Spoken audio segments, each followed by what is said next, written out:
हमें पूर्ण विश्वास हो जाएगा कि भगवान ही हमारे हैं और संसार में जितने शरीर के नातेदार हैं ये सब स्वार्थ के नातेदार हैं। ये अपना है नहीं कोई, ये हमारा शरीर भी अपना नहीं है, कुछ भी अपना नहीं है। और यही महापुरुष लोग वेद पुराण शास्त्र आदि युग युगांतर से कहते चले आ रहे हैं, लेकिन हम लोग उनकी बात को मानते ही नहीं। तो आइए अब आगे की कथा की तरफ चलें। तो सबसे पहले सुखदेव परमहंस जी कहते हैं कि राजन, इस सृष्टि का प्रारंभ कैसे हुआ। सबसे पहले भगवान की अप्रत्यक्ष माया के द्वारा, अप्रत्यक्ष माया दिखाई नहीं देती, ह्लादनी शक्ति है, उस ह्लादनी शक्ति के द्वारा आकाश संजायते, आकाश उत्पन्न हुआ। फिर आकाश से वायु, वायु और अग्नि, अग्नि आपः, अदप्य पृथ्वी, पृथिव्याम औषधय, पृथ्वी से औषधि अन्नादि उत्पन्न हुए। तो सबसे पहले क्या हुआ, आकाश। आकाश माने कुछ नहीं, ये आकाश जहां हम लोग बैठे हैं ना, इसका नाम है आकाश। खाली जगह को आकाश कहते हैं।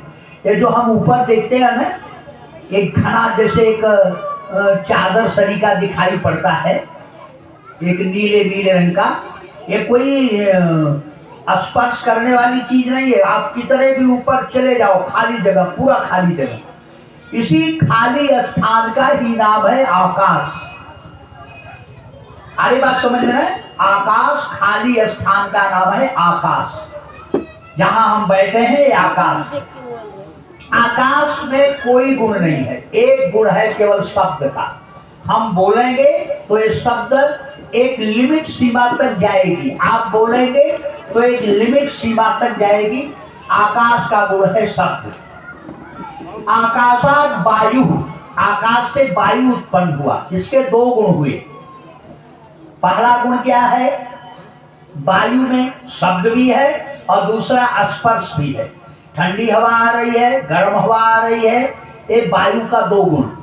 बाप में एक गुण स्पर्श, और बेटे में दो गुण, स्पर्श का भी है बाप वाला भी, और शब्द का उसका दूसरा गुण। वायु और अग्नि की, अब जरा ध्यान समझिएगा कितनी उल्टी सृष्टि उत्पन्न हो रही है। वायु से अग्नि उत्पन्न हुआ, वायु से अग्नि, हाँ। अब जरा अग्नि में तीन गुण आ गया, शब्द भी है अग्नि में, अग्नि में शब्द भी है और शब्द के बाद स्पर्श भी है। अभी छू दे तो अग्नि जला देगी, और रूप भी है, अग्नि हमें दिखाई भी देती है। वायु हमें दिखाई नहीं देती, लेकिन अग्नि दिखाई देती है। माने उस बेटे में जो है तीन गुण आ गया, बाप का गुण और दादा का भी गुण, अपना तीन गुण, माने अपना मिलाकर तीन गुण हो गया। तो अग्नि आपः, अग्नि से जल की उत्पत्ति हुई। अब देखें कितनी उल्टी चीज है। अभी कहीं आग लग जाए तो पानी फेंकने से आग बुझ जाता है, कहीं दीपक जल रहा है, तेज हवा चली तो दीपक बुझ गया। लेकिन उत्पन्न किससे हुआ, यही किसी तरह से। आकाश से वायु, वायु से अग्नि, अग्नि से पानी, और पानी से पृथ्वी, अदप्य पृथ्वी, ये पृथ्वी उत्पन्न हुई पानी से। अरे हम तो देखते हैं कि एक ढेला पानी में डाल दो तो गल जाता है, हाँ गल जाता है, लेकिन उत्पन्न इसी तरह से हुआ। कहे पृथिव्याम औषधयः, इस पृथ्वी से औषधियां उत्पन्न हुई। औषधयात् अन्नः, फिर अन्न उत्पन्न हुआ। अन्नात् जीवः संजायते, इस अन्न से हम समस्त जीव हैं। इस तरह से सृष्टि उत्पन्न हुई है। जब सृष्टि का प्रलय होता है तो कैसे होता है, पृथ्वी जल में, जल अग्नि में, अग्नि वायु में, वायु आकाश में, आकाश प्रकृति में, प्रकृति तन्मात्रा में, तन्मात्रा जो है माया में, और माया महतत्व में, और महतत्व भगवान में। इसी क्रम से प्रलय होता है और उत्पत्ति इसी क्रम से होती है। तो इस तरह से सुखदेव परमहंस ने बताया कि सृष्टि की उत्पत्ति इस तरह से है। और ये ब्रह्मा की उत्पत्ति कैसे हुई, एक बार भगवान अपने आप को तीन रूपों में बनाया। पहला गर्भोदकशायी विष्णु, दूसरा क्षीरोदकशायी विष्णु, और तीसरा महाविष्णु। एक गर्भोदक साहिब विष्णु कण कण में परमात्मा रूप से व्याप्त होते हुए इनका दिव्य धाम वैकुंठ है। और दूसरे क्षीरोदक साहिब विष्णु क्षीर सागर में शेष सैया पर शयन करते हैं। 4 महीने आषाढ़ सावन भादो कुआर कार्तिक, ये 4 महीने तक आषाढ़ शुद्ध एकादशी से लेकर के कार्तिक शुद्ध एकादशी तक शेष सैया पर योग निद्रा में शयन कर जाते हैं। तो विवाहादि सुमांगलिक कार्य बंद। और जब कार्तिक शुद्ध एकादशी को, जिस दिन जुठवन की एकादशी हम लोग बोलते हैं, तुलसी विवाह आदि बोलते हैं, उसी दिन भगवान देवोत्थान एकादशी को जागते हैं। तो विवाहादिक सुमांगलिक कार्य प्रारंभ हो जाता है। उनका कार्य केवल इतना है। और महाविष्णु क्या है? कल उग्रम वीरम महाविष्णु ज्वलंतम सर्वतोमुखम नृसिंहम भीषणम भद्रम मृत्यु मृत्युम नमाम्यहम। उग्रम, ये महाविष्णु बड़े उग्र हैं। वीरम, बहुत बड़े वीर हैं। ज्वलंतम सर्वतोमुखम, उनके अनंत मुख हैं समस्त दिशाओं में, पूरब पश्चिम उत्तर दक्षिण ऊपर नीचे चारों गुना हर जगह। अनेक मुखों से, किसी मुख से सृष्टि प्रकट हो रही है, किसी में सृष्टि समा रही है, किसी मुख से आग निकल रहा है, किसी से पानी निकल रहा है, किसी से समुद्र निकल, माने ये सब उनके मुख का कमाल है महाविष्णु का। अरे तीनों रूप किसके हैं? कहें श्री कृष्ण के। वही श्री कृष्ण अपनी जगह ज्यों के त्यों रहते हुए 3 रूपों को बनाया। अब उस महाविष्णु से जो महाविष्णु गर्भोदक साहिब विष्णु क्षीरोदक साहिब विष्णु है, वही ये जो आज क्षीरोदक साहिब विष्णु है क्षीर सागर वाले, वही 1000 चतुर्युग तक, जितना ब्रह्मा का एक दिन होता है उतने दिन तक जल में शयन किए। इसलिए नार माने होता है जल, वेद के अनुसार नार माने जल, और जल में शयन करने के नाते उनका एक नाम पड़ा नारायण। और जब शयन किए तो उन्हीं के नाम ही सरोवर से एक कमल खिला। ध्यान से समझिएगा, उस क्षीरोदक साहिब विष्णु के नाभि कमल से एक बहुत विशाल कमल खिला, और उसी कमल में ब्रह्मा की उत्पत्ति हुई। ब्रह्मा जब आंख खोले तो जिधर आंख खोले वो पूरब दिशा हो गया। फिर दाहिने को घूमे तो एक सिर दाहिने तरफ निकल आया दक्षिण तरफ। पीछे को घूमे, एक पीछे का मुंह हो गया अपने आप, उनको घूमने की जरूरत नहीं। फिर बाएं तरफ घूमे तो एक सिर। तो 4 मुख ब्रह्मा के अपने आप प्रकट हुए भगवत कृपा से, और ब्रह्मा उसी कमल के फूल पर बैठे हैं। इसलिए ब्रह्मा का एक नाम है पद्म योनि। पद्म माने कमल, योनि माने उत्पन्न होने का स्थान। तो पद्म योनि ब्रह्मा ने उन्हें 2 अक्षर सुनाई पड़े, पहला त और दूसरा प। त प त प त प, तो समझ गए मुझे तप करना चाहिए। वो 10,000 दिव्य वर्ष तक तप करते रहे। तप करने के बाद भगवान श्री कृष्ण प्रकट हुए, और प्रकट होने के बाद उनसे कहा सृष्टि करो। तो ब्रह्मा ने सबसे पहले बिना पत्नी के, पत्नी नहीं थी उनके पास, अकेले थे, तपस्या के बल से 4 पुत्र उत्पन्न किए, सनत, सनंदन, सनातन, सनत कुमार। ये चारों पुत्र जो हैं, ब्रह्मा ने कहा बेटा जाओ तपस्या करो, बड़े हो जाओगे तुम्हारा विवाह करेंगे। वो चारों गए तपस्या करने के लिए, और जब तपस्या करने गए, उनकी तपस्या से प्रसन्न होकर भगवान कृष्ण दर्शन देने गए, तो उन चारों ने कहा प्रभु आप हमें ऐसा वरदान दे कि हम सदा 5 साल के बालक ही बने रहें, क्योंकि पिताजी ने कहा है कि बेटा बड़े हो जाओगे तुम्हारा विवाह कर देंगे, ना हम बड़े होंगे ना हमारा विवाह होगा। भगवान ने कहा तथास्तु। आज जो 5 साल के बच्चे बिना वस्त्र के नंगे घूमते हैं। फिर ब्रह्मा ने अपनी तपस्या के बल से 10 पुत्र उत्पन्न किया, मरीच, यक्ष, अंगिरा, पुलह, पुलस्त, क्रतु, भृगु, वशिष्ठ, दक्ष और नारद। इसमें भी 10वें पुत्र नारद जो हैं वो नैष्ठिक ब्रह्मचारी हो गए। 10वें पुत्र नारद नैष्ठिक ब्रह्मचारी हो गए, और 9 जो हैं प्रजापति बने। प्रजापति का मतलब जिन्होंने विवाह किया और संतान उत्पन्न की। इनकी कथा आगे आएगी तो आपको बताएंगे। अब उसके बाद सुखदेव परमहंस कहते हैं कि राजन, सृष्टि की उत्पत्ति इस तरह से हुई, परंतु जो सृष्टि की उत्पत्ति मैं आपसे बता रहा हूं, यह सृष्टि की उत्पत्ति की पूरी कथा विदुर जी से मैत्रेय ऋषि ने सुनाई थी। तो राजा परीक्षित ने कहा कि प्रभु, ये विदुर जी तो हमारे दादा परदादा हैं, तो विदुर जी को मैत्रेय ऋषि कहाँ कथा सुनाए, इस पूरा प्रसंग हमें सुनाइए। तो कहते हैं श्री सुखदेव परमहंस कहते हैं कि राजा परीक्षित से, राजन, यह उस समय की बात है जब धृतराष्ट्र को उपदेश देने की इच्छा से, समझाने की इच्छा से विदुर आए और बोले कि भैया ये जो पांचों पांडवों के साथ हो रहा है गलत हो रहा है, आप राजा हैं, आपको न्याय करना चाहिए, आप पक्षपात ले रहे हैं, अच्छा नहीं है। उसी समय दुर्योधन ने कहा कि अभी भी तुम राज छोड़कर चले जाओ और यहाँ रहोगे, तुम दासी पुत्र हो ना, बड़ा अपमानित किया।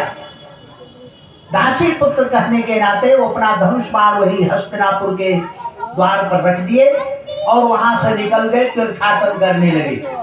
और तीर्थाटन करते करते जब वो यमुना के किनारे पहुंचे तो वहां पर उद्धव जी से भेंट हो गई।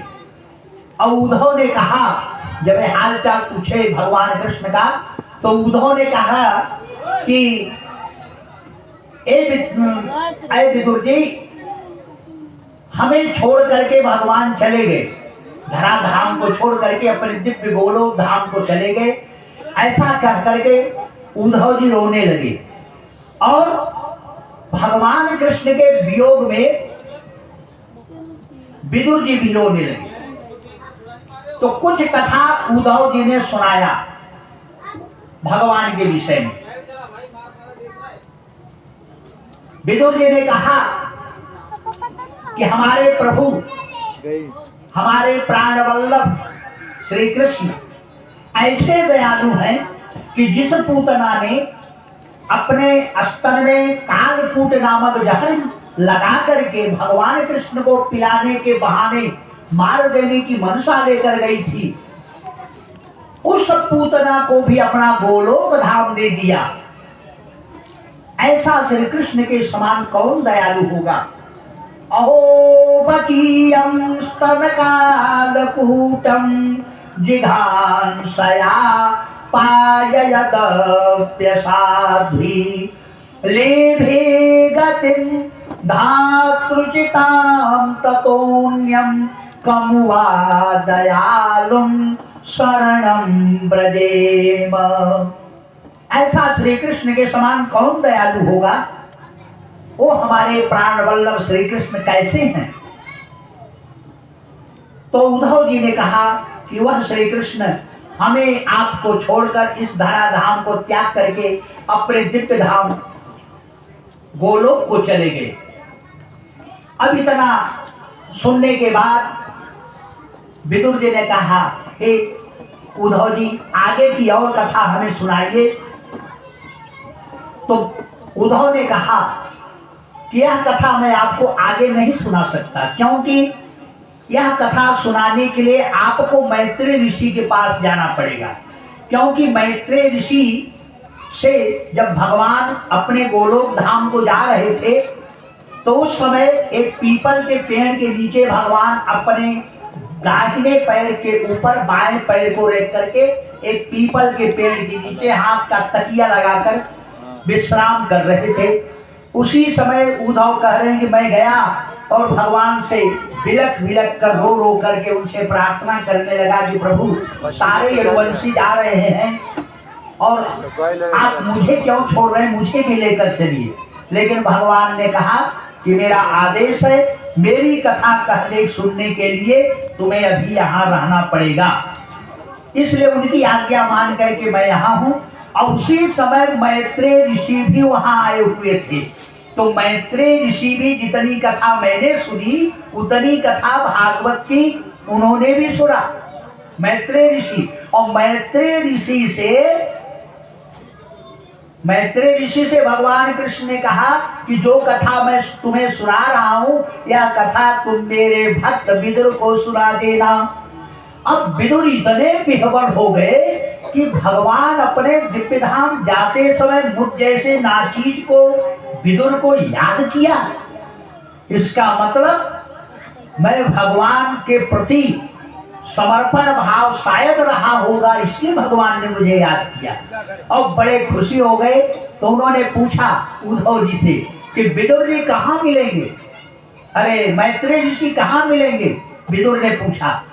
तो उद्धव ने कहा कि यही जहां आप यमुना के किनारे हैं, यमुना के किनारे किनारे धीरे धीरे पूरब की तरफ चले जाओ।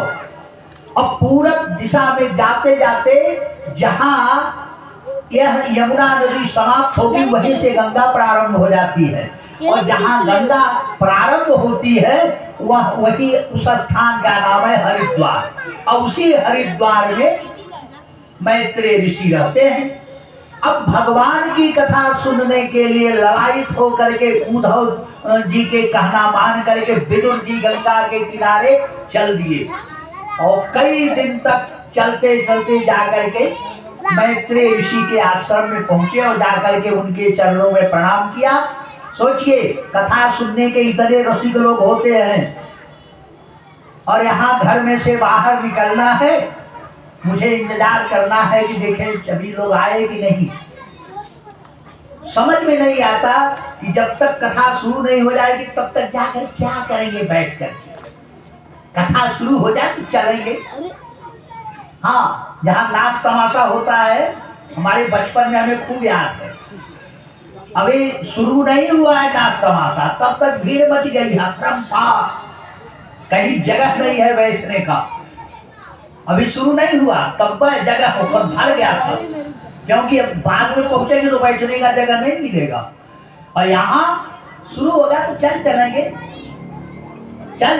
देखिए, ध्यान से समझिए। अब वो जब पहुंचे मैत्रेय ऋषि के पास, तो मैत्रेय ऋषि देख करके बड़े गदगद हुए और उन्हें कहे कि हाँ, भगवान ने आदेश दिया था, आइए मैं आपको भगवान के आदेश का पालन करते हुए भगवान की श्रीमद् भागवत महापुराण की कथा सुनाऊं।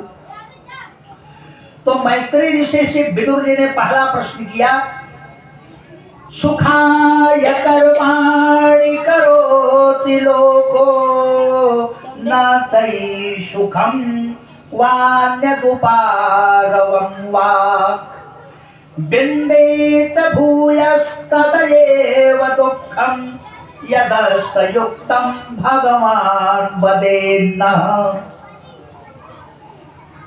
माने इसका अर्थ है, विदुर जी ने बड़े प्रश्न हाथ जोड़ करके विनम्रता से प्रश्न किया कि प्रभु, सुखाय कर्माणि करोति लोको न तै सुखम वान्यदुपारवं वा। लोग सुख पाने की इच्छा से अनेक प्रकार के कर्म करते रहते हैं संसार में, लेकिन सुख की जगह दुख क्यों मिलता है। अब विन्देत भूयस् तदेव दुःखम, जब सुख पाने की इच्छा से हम कर्म कर रहे हैं तो दुख क्यों मिलता है। यदत्र युक्तम भगवान वदेन्न। हे भगवान, हे गुरुदेव, हे मैत्रेय ऋषि, आप कृपा करके मुझसे बताइए। तो मैत्रेय ऋषि कहते हैं कि वह दुख इसलिए मिलता है कि हमें अपने ही सुख की कामना बनी रहती है। और हमें हमारा सुख कैसे मिलता है, पूर्व जन्म के संस्कारों के अनुसार। आज जो हमारा शरीर मिला है, काला गोरा सुंदर कुरूप लूजा लगड़ा जैसा भी, ये हमारे पूर्व जन्म के संस्कार द्वारा जो रखा गया है वही मिला है। उस रूप पर कभी अड़चिए मत, क्योंकि यह रूप एक दिन समाप्त हो जाने वाला है। ये सारी सुंदरताएं हमारी समाप्त हो जाने वाली है। और जिस सुंदरता को देख करके हम बार बार शीशा देखते हैं, उस पर कभी इछलाइए मत, क्योंकि ये सुंदरता नहीं, कुरूपता है। सुंदर तो तब वह होगा जब भगवान की भक्ति करेगा। बिना भगवान की भक्ति किए कोई सोचे कि हम बड़ा सुंदर है, सुंदरता शरीर से नहीं आती, सुंदरता मन की होती है। मन सुंदर होना चाहिए।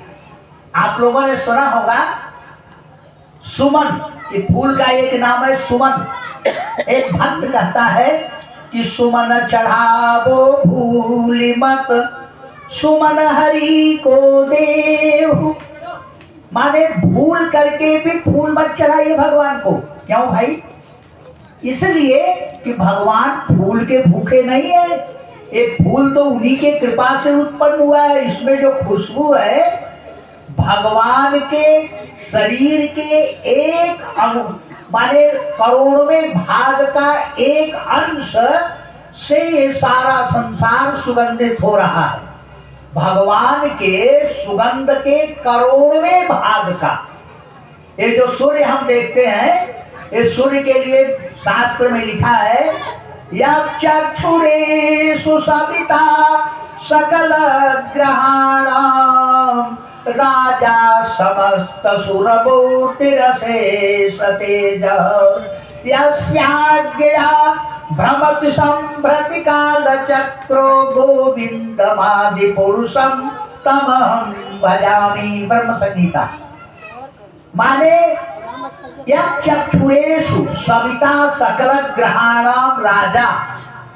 भगवान श्री कृष्ण के चक्षु माने आंख के करोड़वें भाग का एक अंश या सूर्य जो समस्त ग्रहों का राजा है। अब जरा सोचिए कि भगवान क्या होंगे। तुलसीदास जी रामायण में लिखे हैं, भगवान राम और कृष्ण दोनों एक है। मैं आप लोगों को बताया हूं ना, विष्णु कोटि सम पालन करता, रुद्र कोटि सम सम संहरता। करोड़ों विष्णु के समान पालन करता है और करोड़ों रुद्र के समान संहार करता है। तो इसलिए भगवान की एक एक गुण को अगर हम कहना चाहें, कोई सरस्वती बृहस्पति भी नहीं कह सकते, हम लोग क्या करेंगे? अनंत काल तक सरस्वती बृहस्पति कहते रहे, नहीं कह पाएंगे। अरे खुद भगवान अपने लीला गुण का वर्णन करना चाहे तो वो भी अनंत काल तक वर्णन करना चाहे, नहीं कर पाएंगे, क्योंकि अनंत का अंत होता ही नहीं। अगर अनंत का अंत हो गया तो अनंत कैसे कहा जाएगा? अंत होता ही नहीं, इसलिए भगवान का एक नाम है अनंत। तो जब इन्होंने प्रश्न किया कि हमें बताइए कि सुख लोग चाहते हैं लेकिन दुख क्यों मिलता है, विदुर जी के प्रश्न को सुनकर के उन्होंने कहा कि हम सुख अपने लिए चाहते हैं और इसीलिए दुख मिलता है। अगर हम अपने कर्तव्य का पालन करें, सुख न चाहें तो सुख और दुख जब जैसा होगा वो मुझे मिलेगा।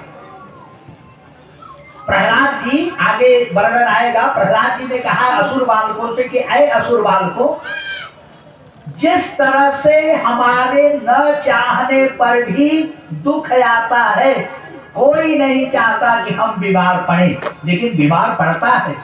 कोई नहीं चाहता कि हमें दुख मिले लेकिन दुख मिलता है। कोई नहीं चाहता कि हमें बुखार आ जाए लेकिन आता है। जिस तरह से न चाहने पर ही दुख मुझे मिलता है, उसी तरह से हमारे न चाहने पर भी सुख हमें मिलेगा। तो जो सुख अपने आप मिलने वाला है, पूर्व जन्म का रखा हुआ है, तो उस सुख के लिए हम प्रयत्न क्यों करें? जो धन हम पूर्व जन्म का रख करके आए हैं वो अपने आप जब मिलने वाला है तो उस धन के लिए हम प्रयत्न क्यों करें? प्रयत्न तो उसे किया, उस कार्य के लिए किया जाता है जहां पर कि हमें लगे कि ये करूंगा तो मिल जाएगा। तो कहने का भाव है कि सुखानि कर्माणि करोति लोको, जो सुख पाने के लिए लोग कर्म करते हैं, यही गड़बड़ी है। एक विदुर जी के प्रश्न का उत्तर देते हुए मैत्रेय ऋषि कहते हैं कि सुख और दुख ये दोनों के लिए, जब सुख के लिए हम प्रयत्न नहीं करेंगे तो दुख नहीं आएगा। ऐसा संभव है? नहीं।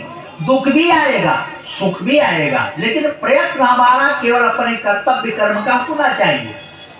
हम ही पहले से लक्ष्य बना लेते हैं कि हम ऐसा करेंगे तो ऐसा फल हमें मिलेगा, ऐसा कर रहा हूं तो इसका मीठा परिणाम मिलेगा, और उल्टा हो जाता है।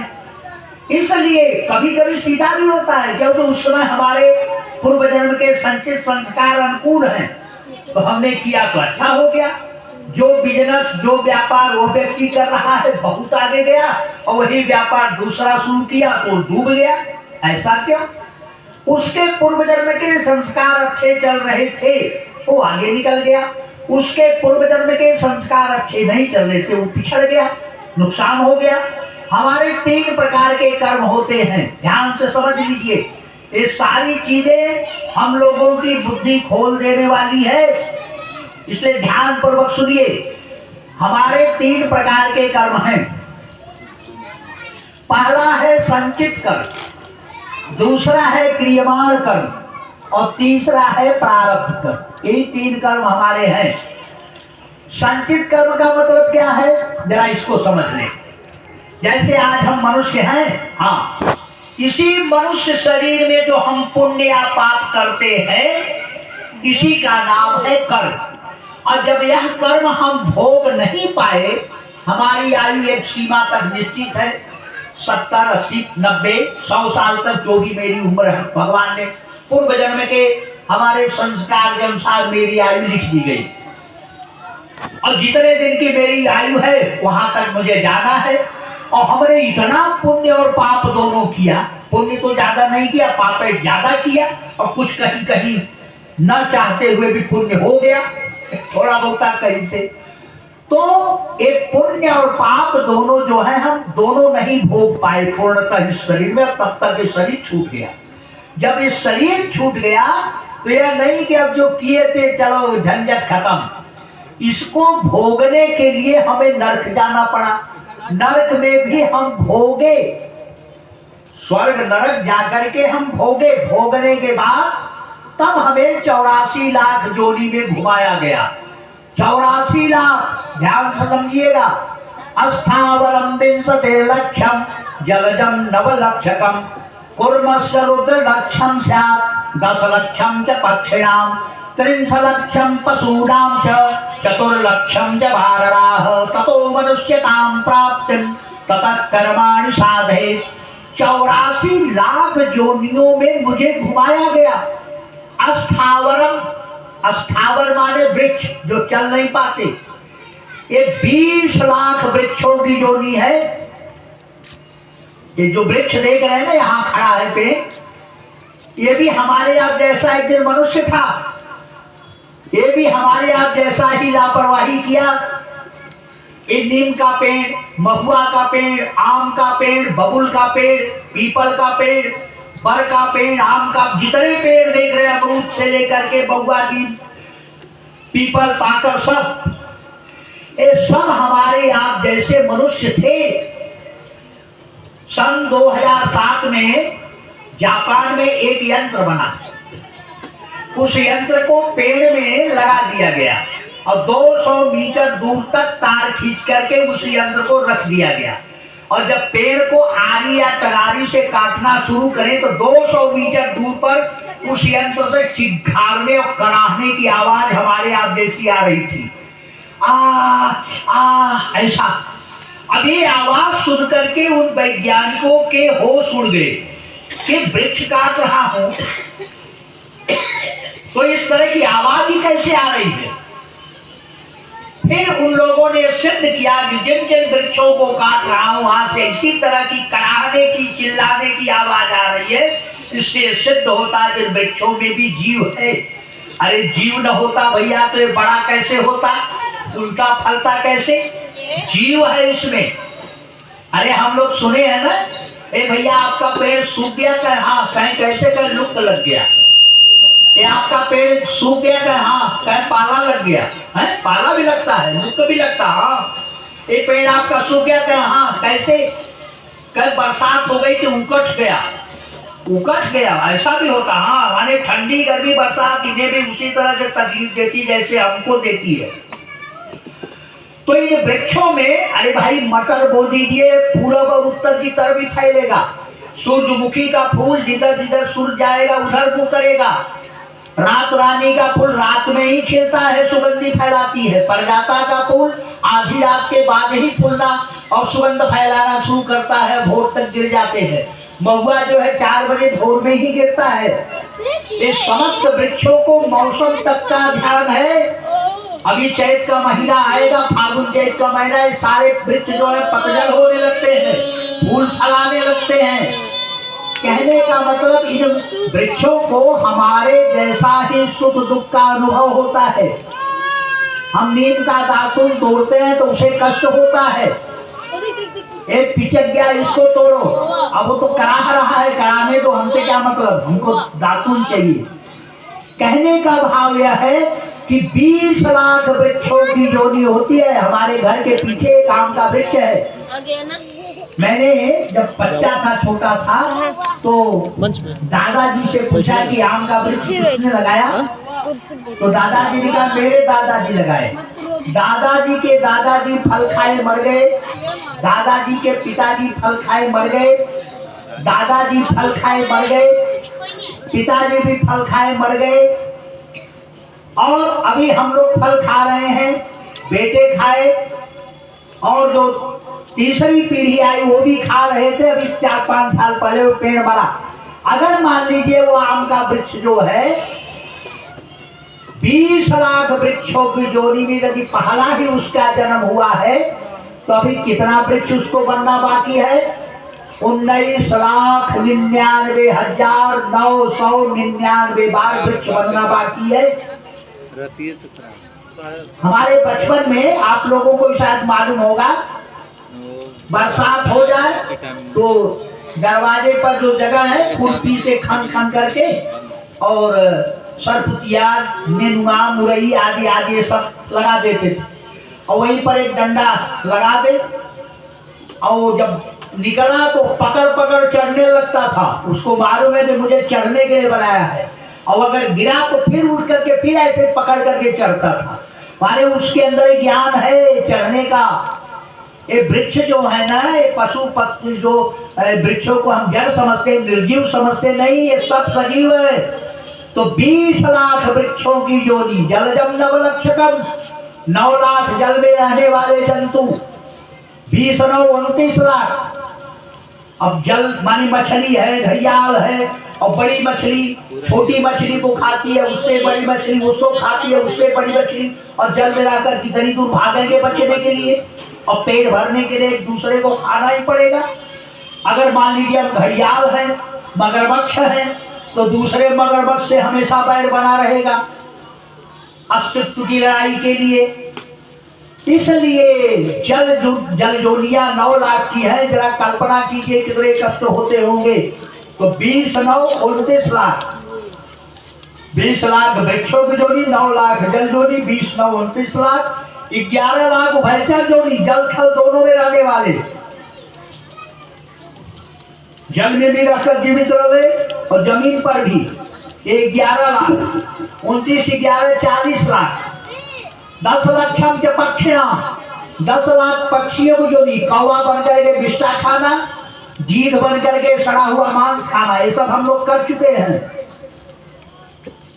तो 20 लाख वृक्षों की जोड़ी, 9 लाख जल जोड़ी, 20 9 29 लाख, 11 लाख उभयचर जोड़ी, 29 11 40 लाख, और 10 लाख पक्षियों की जोड़ी, 40 10 50 लाख, 30 लक्षम पशु नाम च, 30 लाख पशुओं की जोड़ी, गधा बन करके लादिन होना और मुंगरा सहना धोबिया का, और उसके बाद कुत्ता बन करके दिन भर डंडा खाना, पेट न भरे दुविष्टा खाना, और सुअर बन गए तो सुअर को क्या प्रिय है, जैसे हमें रसगुल्ला प्रिय है उससे कुछ और प्रिय है। तो ये सब हम लोग कर चुके हैं और लापरवाही कर रहे हैं। फिर 84 लाख में जाएंगे तो 20 लाख 30 लाख पशुओं की जोड़ी, तो 50 30 80 लाख, 4 लक्षम जवानरा, 4 लाख बानर जोड़ियां,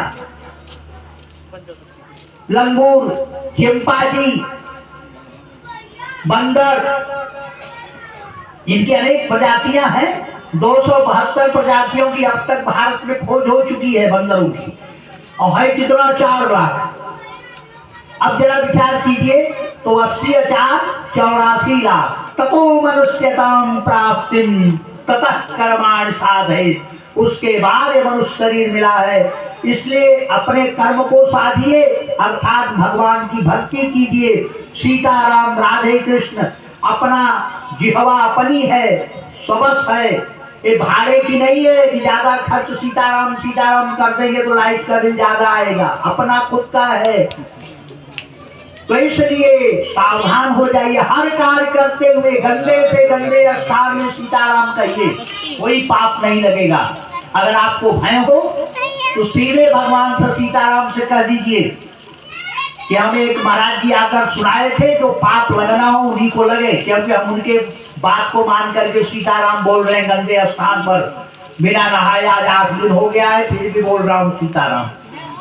एक बार भी कह रहा हूं कि पाप नहीं लगेगा, नहीं लगेगा, नहीं लगेगा। शास्त्र कहता है, वेद कहता है, पुराण कहता है, बिना नहाए कर्मकांड नहीं कर सकते। कर्मकांड के लिए ध्यान नहाओ, ऐसे शुद्ध हो। और एक रागानुगा भक्ति है जो हम बता रहे हैं, रागानुगा माने हर समय भक्ति करते रहो सीताराम राधे कृष्ण।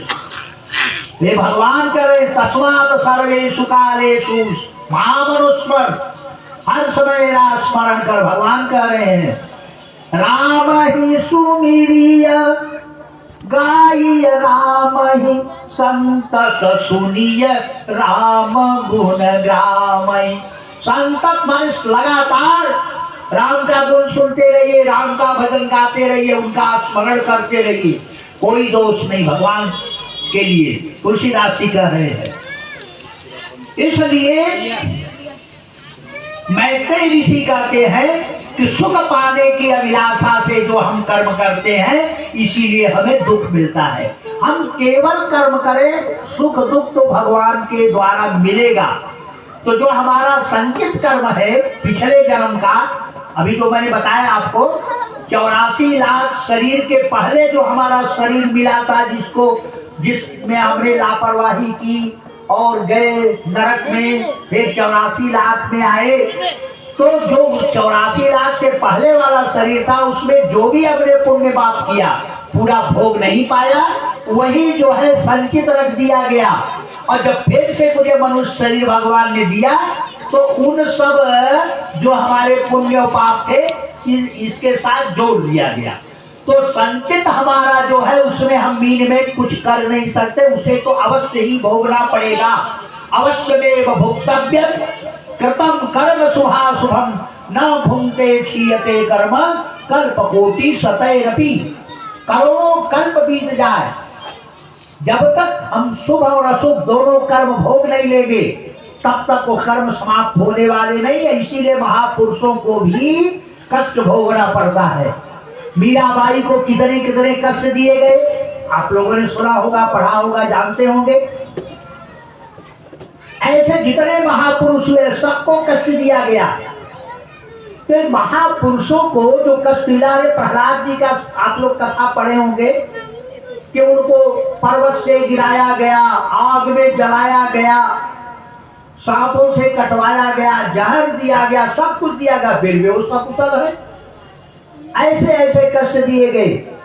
माने भक्तों को कष्ट जो मिलता है उनके पूर्व जन्म के संस्कारों के परिणाम स्वरूप, लेकिन वो भक्ति करते हैं उन्हें कष्ट महसूस ही नहीं होता। तो जानते हैं कि मेरे प्रभु की लीला है, विष्णुर मायामिदं पश्यन् सवै भागवतोत्तमः। वो भगवान के भक्त हैं, इसलिए उनको लगता है मेरे भगवान की माया है, जो कर रहे हैं ठीक कर रहे हैं। तो मैत्रेय ऋषि ने कहा कि इसलिए हमें सुख चाहने पर दुख मिलता है, क्योंकि हम सुख की इच्छा से कर्म करते हैं। और विदुर जी का प्रश्न भी यही था कि सुखानि कर्माणि करोति लोको, माने सुख के लिए लोग कर्म करते हैं।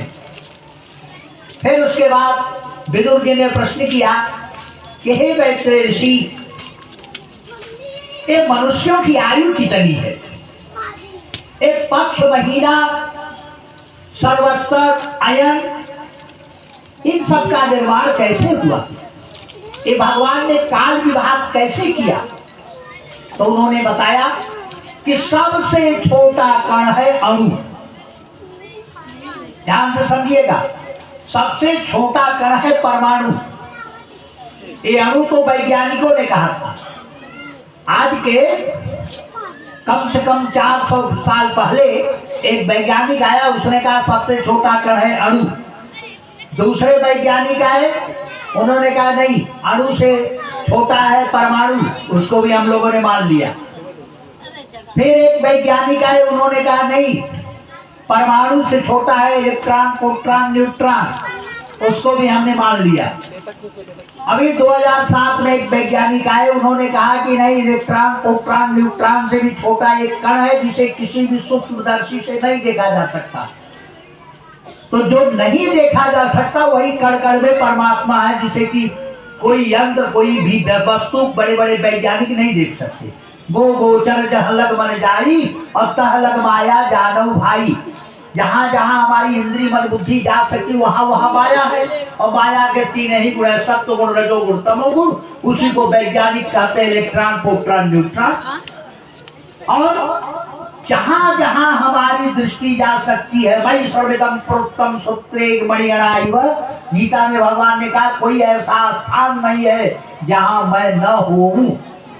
तो वही कण कण में जो सत्व रजतम हमें दिखाई देता है, वही पर भगवान है। भगवान कण कण में समाये हुए हैं, हर जगह भगवान है। तो उसी भगवान को बिना भक्ति से नहीं देखा जा सकता, क्योंकि भगवान ने कहा भक्त्या त्वदन्यया शक्य अहमेवं विधोर्जुन ज्ञातुं द्रष्टुं च तत्त्वेन प्रवेष्टुं च परं तप। गीता 11वें अध्याय का 54वां श्लोक। भगवान ने कहा कि अर्जुन, अगर कोई मुझे देखना चाहता है तो कैसे देख सकता है? भक्ति से। जानना चाहता है तो कैसे जान पाएगा? भक्ति से। मुझ में प्रवेश करना चाहता है तो कैसे प्रवेश कर पाएगा? भक्ति से।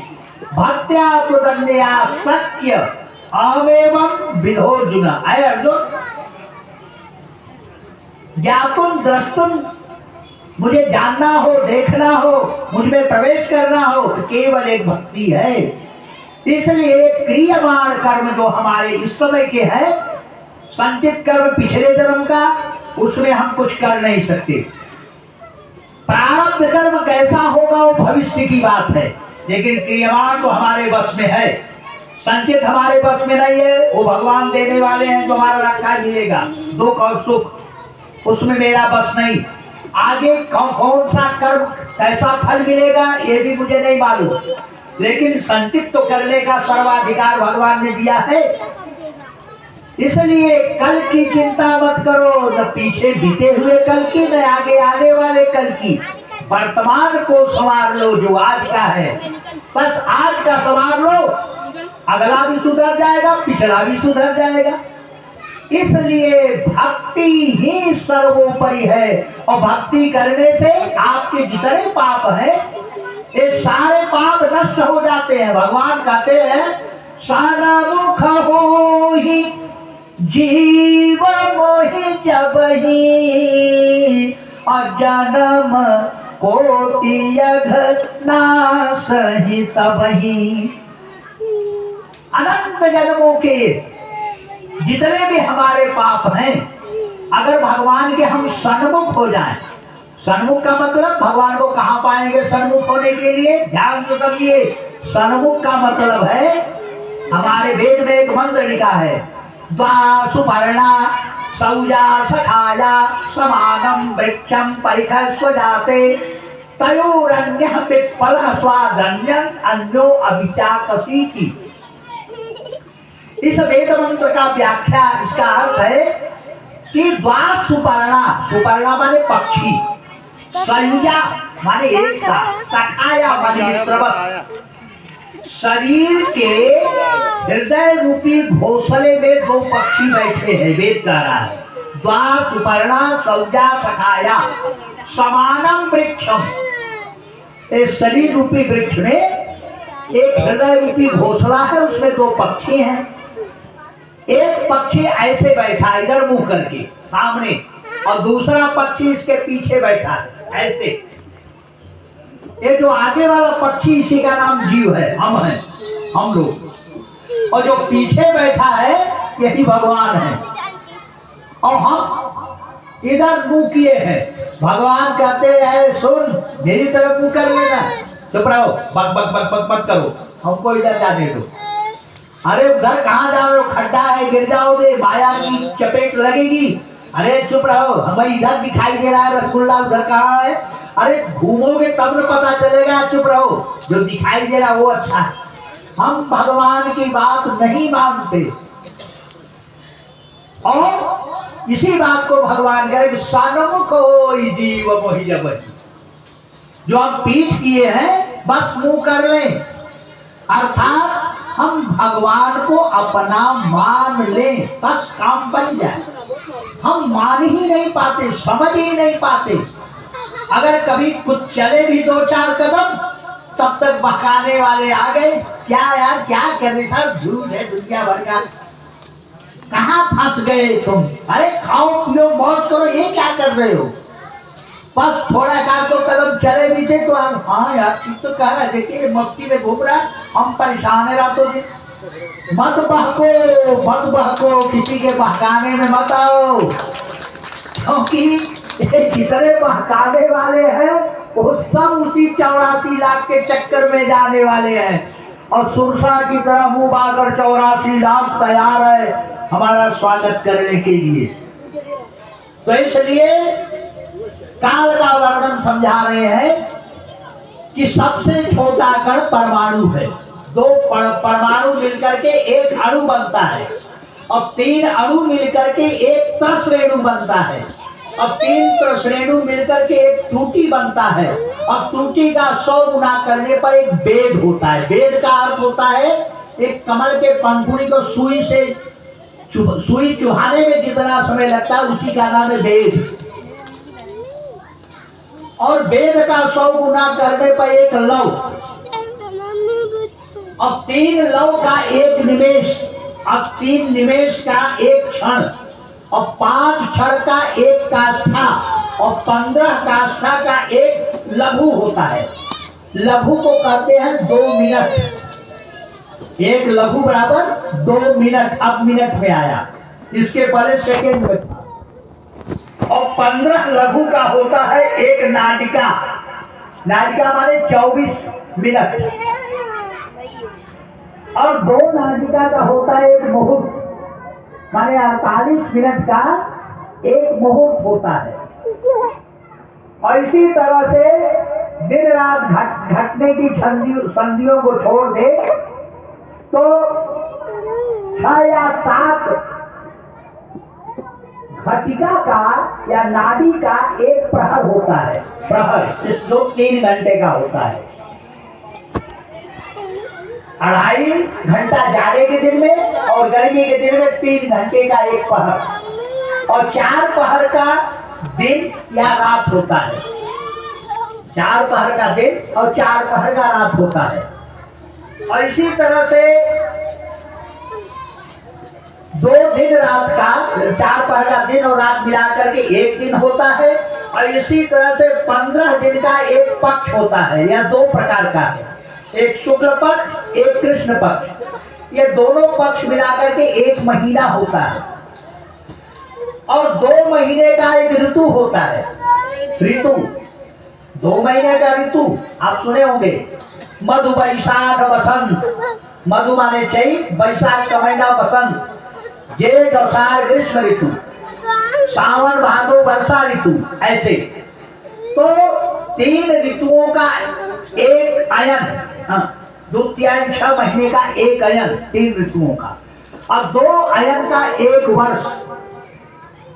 और इसी तरह से 100 वर्ष की परमतम आयु, पूर्णतम आयु मनुष्यों की कही गई है। ऐसा मैत्रेय ऋषि कह रहे हैं विदुर जी से। ये भागवत का प्रमाण है। तो इस तरह से फिर विदुर जी ने कहा प्रभु एक तो मनुष्यों की आयु आपने बताया, एक मनुष्यों के ऊपर जो लोग हैं उनकी आयु क्या है। और ब्रह्मांड किसे कहते हैं? तो विदुर जी के प्रश्न को सुनकर के मैत्रेय ऋषि ने कहा कि 7 लोग ऊपर के और 7 लोग नीचे के मिलाकर के 14 लोग हैं। जरा ध्यान से आप लोग समझते चलिए। विषय थोड़ा सा कठिन है लेकिन समझने लायक है। जिसको हमने कभी जाना नहीं, सुना नहीं, उसको जान लीजिए। पृथ्वी पर अभी तक हमने क्या जाना है, क्या पढ़ा है? यही पढ़ा है कि उत्तरी महासागर, दक्षिणी महासागर, अटलांटिक महासागर, आर्कटिक महासागर, हिंद महासागर, प्रशांत महासागर और अरब सागर, 7 समुद्र है। और एक द्वीप है जिसका नाम है जम्बू द्वीप। जम्बू द्वीप के अंदर भी 8 उपद्वीप बन गए। स्वर्णप्रस्थ, चंद्रशुक्ल, आवर्तन, मंदरहिन, पांचजन, सिंघल और लंका।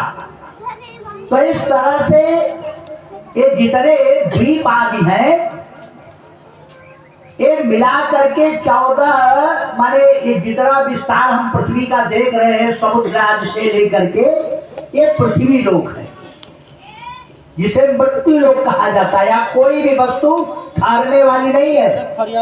यहाँ पर बड़े बड़े लोग आए, बाली गए, बलि रूप गए, बलि विक्रम बेड़ु गधीच गए, गए पारत हूँ जिन भारत ठाना, धरा का प्रभाव यही तुलसी जो फरा सो धरा जो बरा सो बुताना। इस पृथ्वी पर आज तक कोई ऐसा नहीं जो कि स्थिर रूप से रहा हो। धरा का प्रभाव यही तुलसी जो फरा सो धरा जो बरा सो बुताना। यह अस्थिर रहने वाली वस्तु है। यहाँ पर कोई भी चीज स्थिर रहने वाली नहीं है। तो उन्होंने कहा कि एक पृथ्वी के ऊपर, इस पृथ्वी को भूलोक कहते हैं, भुवलोक, स्वलोक, महलोक, जनलोक, तपहलोक, सत्यलोक, ये 7 लोग ऊपर के हैं। भूलोक माने पृथ्वी लोक, भुवलोक माने अंतरिक्ष लोक, स्वलोक माने स्वर्गलोक।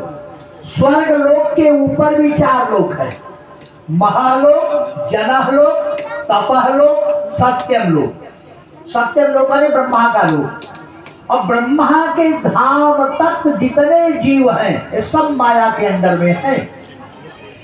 बड़े भारी तपस्वी हैं, तपहलोक में गए, फिर मृत्युलोक में आएंगे हैं। इतने तपस्या के बालों, एक खड़िया बाबा, एक फलहारी बाबा, एक बुधारी बाबा, वो भी आएंगे।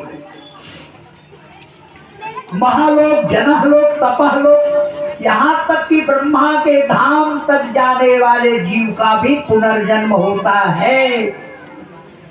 सुतीक्षण जी ने कहा, सर्वंग ऋषि ने भगवान राम से कि प्रभु मैं ब्रह्मा के धाम को जा रहा था, प्लान पूरा बन चुका था, तैयारी थी, जाता रहूं बिरंची के धामा, और सुने श्रवण बन आई हरि रामा, अचितवत पंथर दिन राती, अब प्रभु देख जुड़ानी छाती।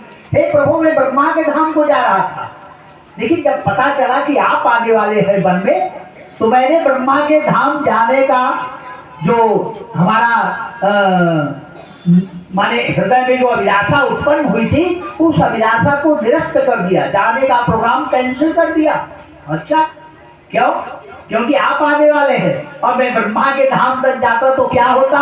आप ब्रह्म भुवनालोका पुनरावर्तिनोर्जुन मामुपेत्युत कौन्तेय पुनर्जन्मा न विद्यते। गीता 8वें अध्याय का 17वां श्लोक। भगवान कहते हैं कि ब्रह्मा के धाम तक जाने वाले जीव का भी पुनर्जन्म होता है, फिर से जन्म लेता है।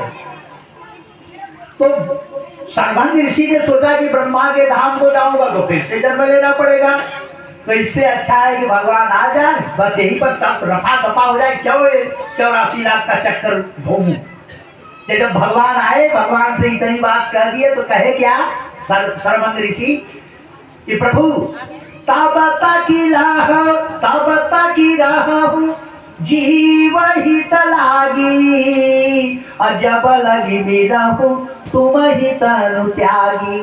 जब तक मैं अपना शरीर त्याग करके आप में मिल न जाऊं तब तक आप यहाँ खड़े रहिए।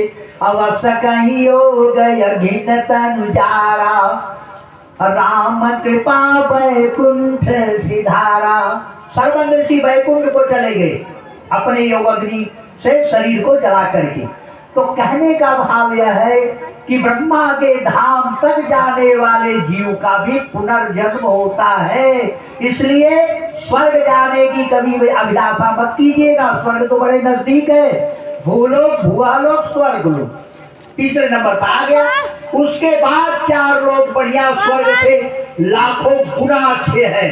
महलोक उससे लाखों गुना अच्छा, जगह लोग उससे लाखों गुना अच्छा, तपह लोग उससे लाखों गुना अच्छा, ब्रह्म लोग। तो उतना वहां जाकर यहाँ जो कुछ भी है बस अंतर इतना है, यह हमारा जो है ये बी क्लास की जेल है, लोहे की बेड़ी, और नरक जो है सी क्लास की जेल है, वो भी लोहे की बेड़ी। और स्वर्ग में भी बेड़ी है, काम क्रोध लोभ मोह मद मत्सर ईर्ष्या कपट दंभ पाखंड, ये सब वहां भरा पड़ा है स्वर्ग में भी।